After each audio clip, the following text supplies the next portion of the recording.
उन लोगों से आग्रह होगा कि वो सीधा बैठे। कभी भी 24 आवर्स योग होता है। लोग होता है कि योग का समय सिर्फ आधा घंटा 1 घंटा सुबह होता है। ये हमारा अभ्यास करने के लिए मैं सुबह के टाइम बोलता हूँ कि सुबह के टाइम हमारा वातावरण बहुत शुद्ध होता है। हमारा प्राण वायु जो है, जो ऑक्सीजन है, उसमें शुद्धता रहती है, इसलिए सुबह में अभ्यास कराया जाता है, इसका ज्यादा लाभ मिलता है। लेकिन हम लोग योग में जिंदगी जीते हैं, 24 आवर्स जीते हैं। 24 आवर्स में मतलब मन से आपको हर समय योग में जीना है। एक लंबा गहरा श्वास आप ले रहे हैं, फेफड़े में श्वासों को रोक रहे हैं, यानी कि कुंभक लगा रहे हैं, अंतः कुंभक, और पूरी श्वासों को छोड़ रहे हैं, तो आप अपने फेफड़े को बलिष्ठ और मजबूत बना रहे हैं।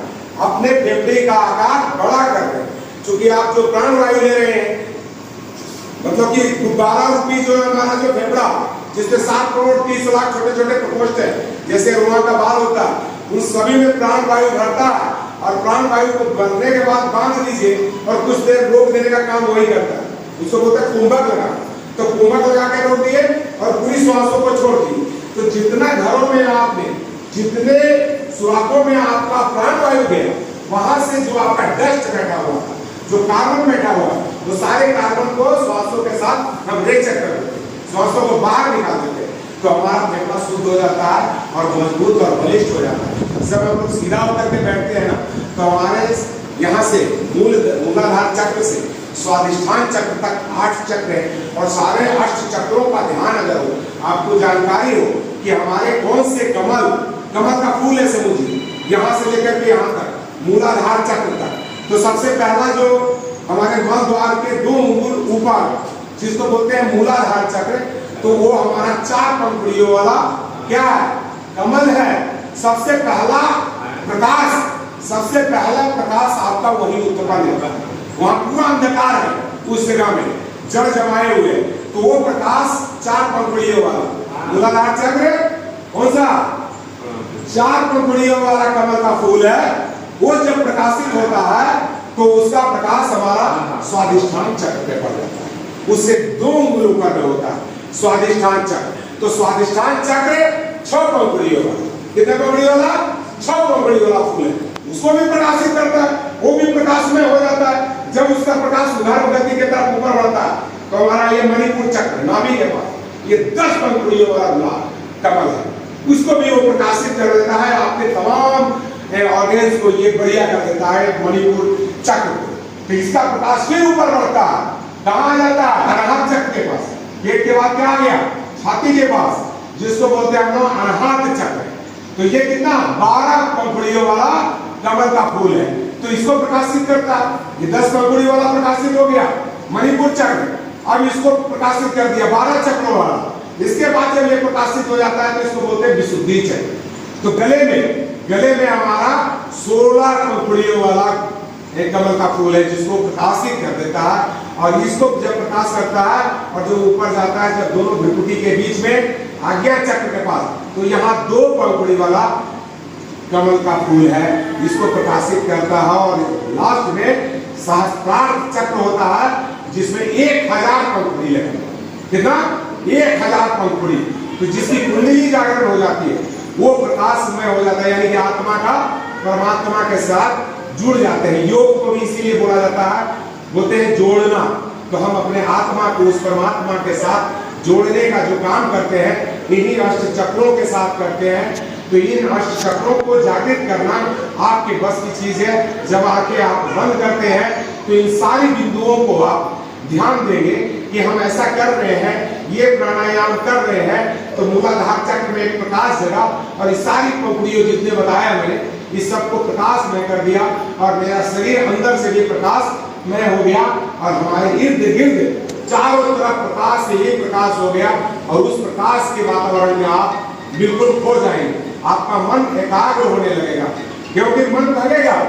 ये मन इतना चंचल है मुझे ये कि आप रोकने की कोशिश कीजिएगा ना, आप यहाँ बैठे हुए हैं, आपका ध्यान मेरी बात को सुन रहा है, लेकिन तुरंत आ रहा है, यार उनका फोन आ रहा है, वहां जाना है, आपका मन तुरंत वहां भागेगा।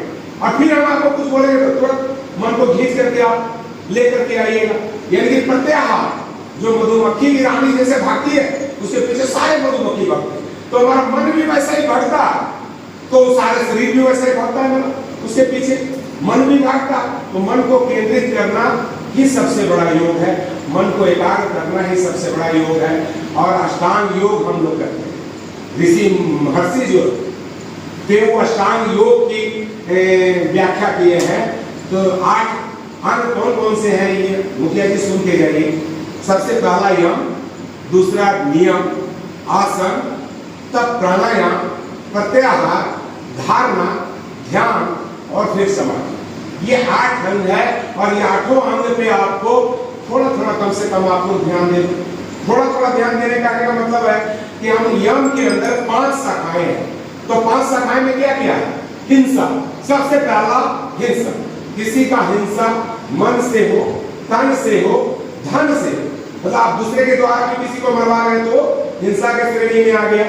आप किसी को मन में सोच लिए कि अगले का हिंसा कर दूंगा या मरवा दूंगा, तो भी एक प्रकार का हिंसा हो गया। किसी को आप शब्द बोल दिए, उसका आत्मा में दर्द हो गया, वो भी आपका एक प्रकार का हिंसा हो गया। उस हिंसा से आप जरूर बचिए। दूसरा सत्य, आप झूठ मत बोलिए, सत्य बोलिए। कोई फांसी नहीं लगा देगा आपको। हाँ, किसी की जान बचाना है, जैसे कोई कसाई दौड़ रहा है किसके पीछे? गाय के पीछे, और वो आपकी गाय आपके नजदीक में आके छुप गया और वो कसाई आया दौड़ रहा, गैया देखे हो गए और आप बोलते कि नहीं हम तो नहीं देखे, वहां झूठ बोल देते, तो सत्य के श्रेणी में आता है। क्योंकि आपने गौ हत्या होने से आपने बचा लिया, तो इसलिए आपका हुआ सत्य भी सत्य में माना जाता है। तो वो क्या हो गया? दूसरा भाग सत्य। तीसरा हो गया अस्तेय। अस्तेय मतलब चोरी करना, मन से, तन से, धन से, किसी भी प्रकार का। अब इनका मोबाइल है मुखिया जी का, अब मेरा मन में ऐसा विचार आ जाए कि मुखिया जी थोड़ा सा होने से पलटते तो हम इसको ले लेते। लिए नहीं है, लेकिन मन में आ गया कि मुखिया जी का मौका मिले तो मोबाइल हम टाल देते हैं। मन में आया तो वो भी क्या हो गया? एक प्रकार से चोरी हो गई। तो चोरी की न भावना रखनी है न चोरी करनी है। तो तीसरा ये हो गया। चौथा में ब्रह्मचर्य, यानी इंद्रिय की रक्षा करना। तो हम लोग सारे जो है सो क्या है, हम लोग गृहस्थ आश्रम में, तो इससे हम लोग वंचित रहते हैं। फिर भी उसमें कोई दिक्कत नहीं है, आप कर सकते हैं। गृहस्थ लोग भी ब्रह्मचर्य का पालन कर सकते हैं। पांचवा मतलब अपरिग्रह, जरूरत से ज्यादा धन का उपार्जन कर लेना भी ठीक नहीं। अब जरूरत से ज्यादा धन रख लेना, आपका रात का नींद उड़ जाएगा। ये इन्हें लूट लेगा, वो लूट लेगा, इन्हें कैसे संभाले, कहाँ रखे, स्विट्जरलैंड भेजे कि अमेरिका भेजे, कौन सा बैंक में रखे। तो जरूरत से ज्यादा धन भी आपके जी का जंजाल हो जाएगा, आप सुकून शांति से नहीं जी सकते। तो सिर्फ यम के ये 5 शाखा, तो आप 24 आवर्स इसका ध्यान तो रख सकते हैं कि हम किसी का चोरी नहीं करें, हिंसा नहीं करें, हम किसी का ये नहीं करें। जितना चीज बताया अभी आपको। अब आ गया नियम। नियम में क्या करते हैं? शौच। सबसे पहले क्या करते हैं? शौच करते हैं। पेट की सफाई करते हैं ना, टॉयलेट जाते हैं, मुंह धोते हैं, स्नान करते हैं। तो ये बाहरी चीज को हम शौच के द्वारा सफाई कर देते हैं, ठीक है ना।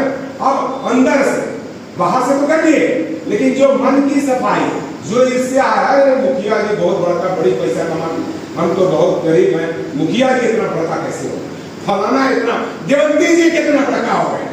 तो ये जो भावना मेरे अंदर जो ईर्ष्या के आ गया, तो इस कचरे को भी बाहर निकालो। वो है शौच, मतलब तन से और मन से उस कचरे को बाहर निकाल दिया, तो नियम के अंदर में शौच। दूसरा हो गया संतोष। भगवान ने जो मुझे दिया है उसमें मैं खुश रहूंगा। मेरे जितने भाग में लिखा हुआ था उतना मिल गया, और उतने में मैं अपने पति पत्नी के साथ नमक रोटी खाऊंगा, अपने बच्चों के साथ हंस बोल करके और जिंदगी को बिताऊंगा। ये मेरा संतोष है।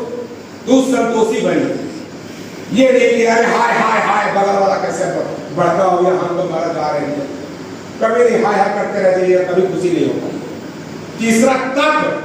कोई भी काम करते हैं आप लोग तप कर रहे हैं। जो काम कर रहे हैं मुखिया जी, ये क्या कर रहे हैं? आप तप कर रहे हैं, अपना कर्तव्य का निर्वहन कर रहे हैं। आप तप कर रहे हैं, तब उसके बदले पैसा कमा रहे हैं। आप अपने शरीर को तपा रहे हैं, अपने शरीर से पसीने को निकाल रहे हैं, तो आप स्वस्थ रहेगा। तो इस तप को मत छोड़िए। फिर अपने शरीर के बारे में स्वाध्याय करिए कि मैं इस संसार में जन्म लिया हूं तो किस उद्देश्य के लिए लिया, मेरा उद्देश्य क्या। लोगों का सेवा करना या दूसरे का जान लेना, सेवा करना।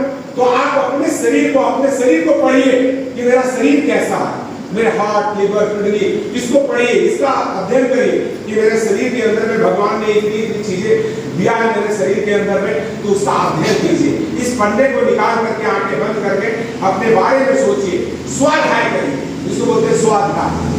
और फिर पांचवा इसका जो है ईश्वर प्राणी ध्यान, यानी कि ईश्वर में आस्था रखिए। अगर भगवान में, ईश्वर में आप आस्था रखते हैं तभी आप सुखी और संपन्न और खुशमय रह सकते हैं।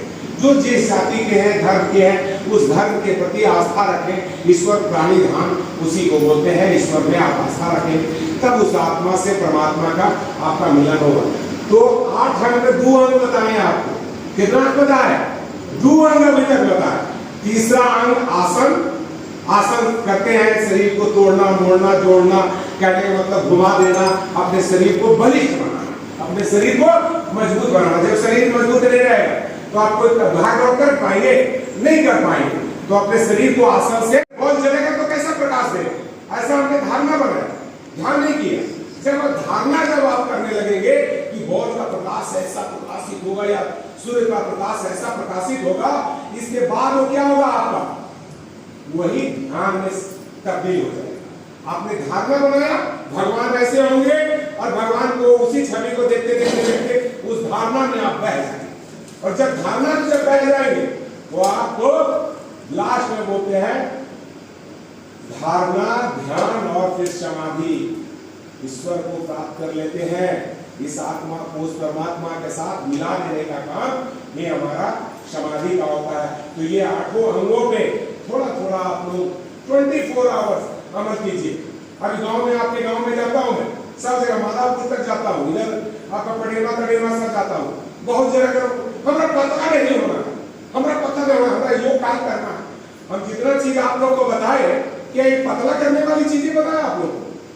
ये मन में सिर्फ आप अपने मन में अगर बैठाएंगे तो इस चीज पे योग को अपने अंदर समाहित कर सकते हैं। हर पल आप योग कर रहे हैं, आप बैठे हुए हैं तो योग कर रहे हैं, आप सीधा होकर बैठे हुए हैं, रीढ़ सीधी रखी है तो आप योग कर रहे हैं, आप लंबा सांस ले रहे हैं, रोक रहे हैं, छोड़ रहे हैं, वो आप प्राणायाम कर रहे हैं। कभी भी, कहीं भी आप खाना खा लिए, वज्रासन में बैठ गए, मोबाइल देख रहे हैं, किताब पढ़ रहे हैं, आप योग कर रहे हैं। योग सिर्फ आना चाहिए, मालूम होना चाहिए, योग का इस्तेमाल आप थोड़ा कर सकते हैं।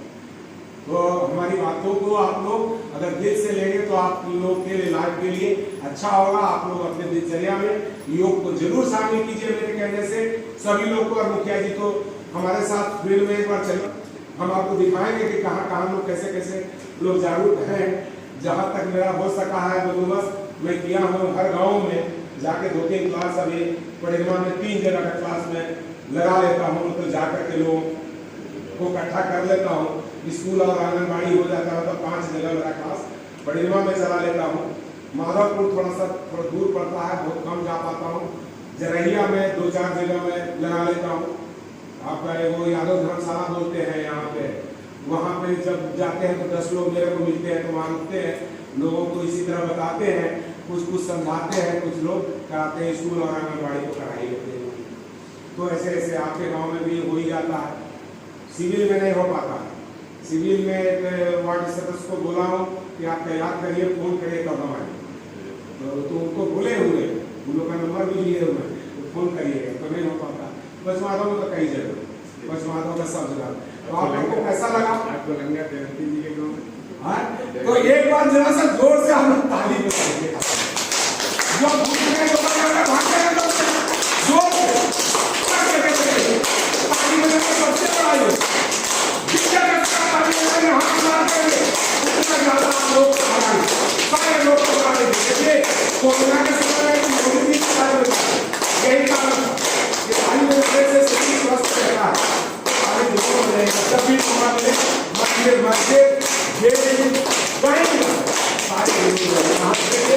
इसका उजला हो तो नहीं हुआ, पीला तो नहीं हुआ, पीला नहीं लाल होना चाहिए। अगर पीला हो गया तो समझिए एनीमिया की, तो ऐसा मत कीजिएगा, खूब ताली बजाइए। तो हंसिए जरा सा, मंद मंद हंसिए रहे हैं तो कस के जरा सा हंस लेते हैं, फेफड़ा में पूरा हवा भर करके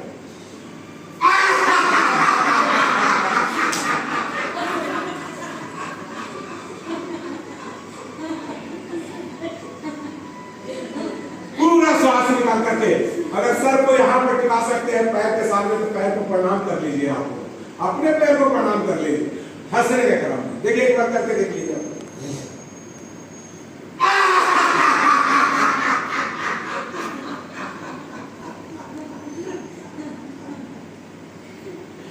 तो हंसिए, दिल से हंसिए, सारा बीमारी को भगाइए। जो लोग हमारे वीडियो को देख रहे होंगे, वीडियो को अंत तक देखने के लिए बहुत बहुत धन्यवाद। अगर वीडियो आप लोग को अच्छी लगी हो तो दूसरे लोगों तक पहुंचाइए ताकि सभी लोग इसका लाभ उठा सके और अपने दिनचर्या में योग को शामिल कर सके। धन्यवाद हो। दूसरे साथ हम